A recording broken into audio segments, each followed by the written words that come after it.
Big Boss season 9లో wild card contestants గా entry ఇచ్చిన దివ్యల మాధురి తనదైన స్ట్రాటజీతో హౌస్ లో దూసుకుపోతాం. తన మాటతో హౌస్ ను షేక్ చేయడమే కాదు, టాస్కుల్లోనూ యాక్టివ్ గానే పార్టిసిపేట్ చేస్తాం. దీంతో ఆమె బిగ్ బాస్ ఫ్యాన్స్ కు ఫేవరెట్ ప్లేయర్ గా మారిపోయింది. ఇక మరోవైపు దువ్వాడ శ్రీనివాస్ కూడా మాధురికి తన వంతు సాయం చేస్తున్నాడు. బయట నుంచి మాధురికి సోషల్ మీడియాలో ప్రచారం కల్పిస్తున్నాడు. ఈ క్రమంలోనే రీసెంట్గా టీవీ9తో మాధురి ఆట గురించి ఆయన మాట్లాడారు.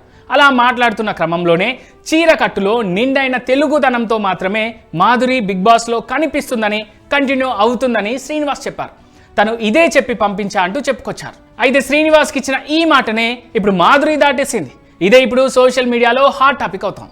రీసెంట్ ఎపిసోడ్ అయిన 39th ఎపిసోడ్లో బుజ్జిగాడు సాంగ్తో నిద్రలేచిన కంటెస్టెంట్స్ అందరూ లాన్లో వచ్చి డాన్స్ చేస్తూ ఉండగా కాస్త లేట్గా హౌస్ నుంచి బయటికి వచ్చింది దివ్యల మాధురి.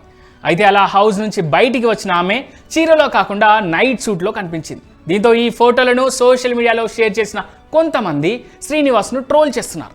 మాట తప్పిన మాధురి అంటూ కామెంట్ చేస్తున్నారు. శ్రీనివాస్ రియాక్షన్ ఎలా ఉంటుందో చూడాలంటూ పోస్టులు పెడుతున్నారు.